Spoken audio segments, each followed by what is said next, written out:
ni ati dhiiga. Amma dhiiga kan kee yoo marani ati dhiigi kee Oromoodha. Maal jechuudha dhiigi Oromoo jechuun? Oromoon akkatti yaadanidha. Oromoon aadaadha, seenaadha, afaani, argaa dhageettiidha. Oromoon gadaadhaan bula malee gosaan miti. Gosa jechaan dhiigaan miti. Dhiigaan waliin lakkaa'an. Warri akka faamiliitti wal lakkaa'uun jira. Garuu dhiigi faranjii amma tokko kan Jarmaniitiif kan Ingilizii tokko. Jarmanii maaltu Jarmanii taasise afaan inni dubbatudha miti.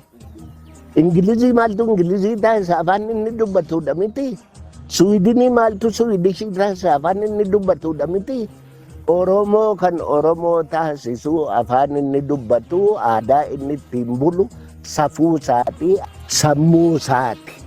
Oromummaan akka itti yaadanidha malee dhiiga namaa miti.